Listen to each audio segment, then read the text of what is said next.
Hi, my name's Gemma and I've been fundraising for the Rare Cancer Foundation since 2012. I began fundraising when my sister was diagnosed with a rare form of cancer in her bladder in that year, and it was a really difficult time for my sister and myself and our family and friends, and we were just kind of desperate to look for some kind of external support. And although we found lots of charities for cancer, our experience was that mainstream kind of cancer foundations were less experienced or less knowledgeable about those that are of a rare form or those that are diagnosed with a rare form of cancer. Eventually we came across the Rare Cancer Foundation, and it was kind of a godsend really that we did, because it can be really isolating for that person and for the people that love that person. And it's since that time that my sister and I, decided that we wanted to do some fundraising, I suppose to start with to show our appreciation, but also because we're really passionate about increasing the awareness of these kind of cancers and small charities like this. So that's kind of where we started. So I've put this short clip together because I just want to show you that even though you don't have to be experienced in fundraising, as long as you're passionate and you have kind of a goal in sight, then you can do lots of fundraising and raise lots of money for the charity or for whatever charity that you're fundraising for. And just to kind of illustrate that, since 2012, Lisa and I, my sister, have collectively raised over £10,000.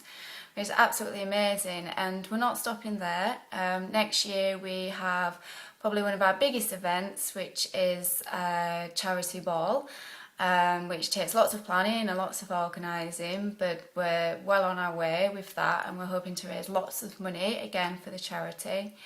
And we're also taking part in kind of a sporting competition event in April called the Yorkshire Warriors with a group of other supporters. So we've got that to do as well and to train for.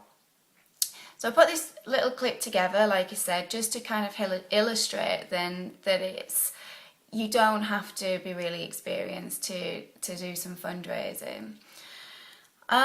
So to start with, my first tip would be that you need to do some kind of brainstorming exercise, thinking about lots of different ideas. For example, book sales, cake sales, car boot sales, or it might be that you want to raise money by setting yourself some kind of goal where you run a marathon or you do like a 10k run if you've never run before. That's a really good way of raising money and also doing something for yourself as well. It might be that you want to do something a bit more adventurous or a big challenge. For example, one of the events I've taken part in with my sister, is we organised a trip to Peru and we trekked the Inca Trail. So, you know, those kind of events do take a lot more planning, but you know, if you set your mind to it, it's not necessarily something you can't do. In fact, quite the opposite, it's something that you can do. So first of all, that's the first thing you need to do, is decide on your idea. Do you want to do something small to start with, or do you want to go straight in there and do something quite big?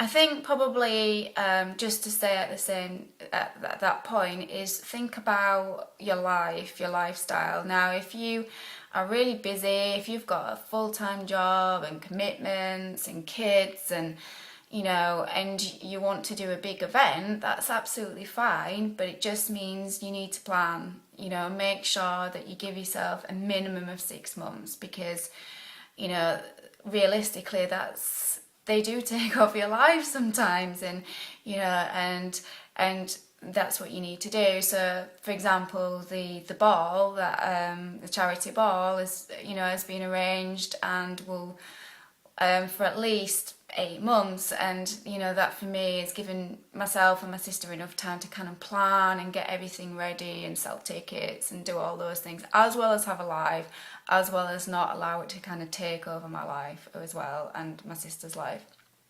Okay, so think about that, think about how it fits in. Don't be put off, just think about, you know, when is, you know, don't think, oh, I'm going to do this next week, because you know, it's unlikely that will happen and it'll just be really stressful. And it could put you off, but it might be that you just want to start with something small, and that's really cool, and you'll make loads of money, even though, you know, even more than you probably imagine. Okay, and that's usually a good place to start. The second tip then is, let's just say, for, you know, that you are going to organise quite a big event, or you've set yourself this goal of running the marathon and you need lots of support and you're wanting to raise lots of money. It's really important to spread the word. So to start with, you know, word of mouth is a really excellent way of communicating to people, your friends and your family and family of friends, and you know, getting lots of people involved that way, and is a really good place to start. Another kind of great communication method is to, you know, just visual things like posters, things that, you know, that you can put up somewhere in your local newsagents, your supermarket, local pubs, whatever, local schools, where they're there, and you know, they can remain there until the actual event takes place, even afterwards, because you can still collect money afterwards as well. So that's a really good way of kind of reaching out to a wider kind of audience. And you know, spend a bit of time doing your poster, because obviously if it's visual and eye-catching, then people will look at it, and you know, you won't have to do it once and then it's done, and then you can kind of tweak it for whatever event you decide to do next. If you can, a really great way of communicating is getting local media involved. So for example, if you've got a local radio station, or you've got local papers, get them their backing. Now this might seem like this is quite a big task, but you know, it really isn't. For, you know, if just, as long as you know what the name of the radio station is or the newspaper is, then you can find the editor or who to contact. You know, just go on the internet, put the newspaper in, for example, and it'll come up with some contact details. And you might have to be quite persistent with that, and you might not get through to the right person straight away. And so follow that up. But it's just a really great way of kind of just spreading the word, increasing the awareness of what you're doing, and just the support. And the more support you get as well, the more it encourages you, and it makes you want to kind of keep going, really, when it can seem quite a really daunting and scary prospect. If you're on Facebook, or like any, you know, you look have a computer, setting up a website is a really great way as well, because it means you can kind of update like with statuses, and let people know regular intervals what you're doing. And I'm absolutely got no clue when it comes to computers, but you know, I can do it, so I'm pretty confident that most people can do it, and it must be pretty easy to do. So, and it's just, again, it's a really great way of just spreading the word and getting support, and people put messages on, and it's just really encouraging, and it kind of makes you want to keep going and keep doing things. And so that's a really good way of kind of spreading the word as well.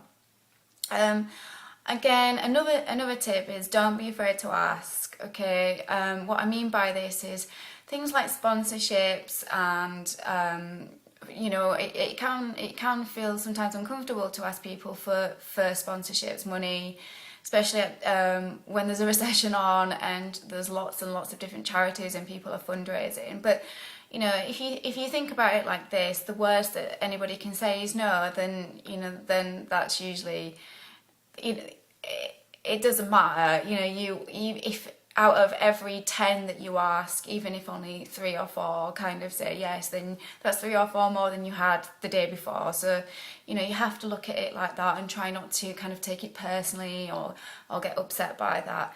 But what I've found works really, really well is just kind of making sure that when I'm asking for sponsorships, I'm really, really clear about what it is that I'm raising money for and why this charity is important. So, for example, for the Rarer Cancer Foundation, you know, instead of just saying, oh, I'm raising money for cancer, it's really important to stress that this is for rarer cancers, because what often happens then is people will then say, oh, how is that different? And, you know, why is that different to, say, Macmillan or other cancer charities? And that is usually when people are more likely to kind of go, oh, I didn't realise that. You know, yes, of course I'd love to sponsor you. So that's, you know, just make sure you're really clear about what you're doing. And honestly, practice makes perfect. And this is exactly the same with this. Your confidence will increase. If you think, no, there's absolutely no way I can ask people for money, you know, and if you're really, really just not that kind of person, or you think that will never ever be me and that's why I don't do these events, again, don't let that put you off. There's other ways that you can kind of ask for sponsorships or for raffle prizes or for auction prizes. So, you know, contact again, you know, local media, spread the word, just email companies and send letters. And it's really good to have a letter from the like an official letter from the charity, because a lot of businesses need that before they can give you kind of gifts or sponsorship. So just be prepared. You know, if you just send a letter saying, please can you sponsor me, then, you know, they have to make sure that it's genuine and it goes through the like correct procedures. So things like that are really, really important.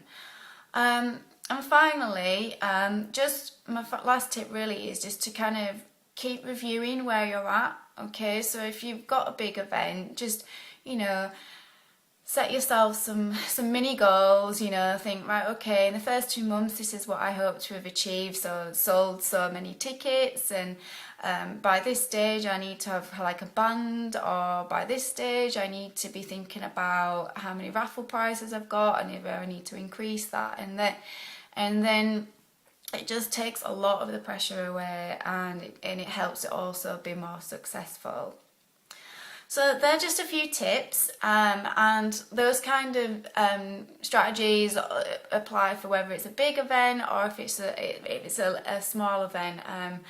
I'd say start with a small one first, and, you know, if you've never done any fundraising, it's a great way to get into it, and then just see how successful it was. And as long as you're confident in what you're doing and you're passionate about what you're doing and the reasons why, there's absolutely no reason why it can't be a success. So finally, I just want to say thank you for listening to this short clip, and good luck with your fundraising.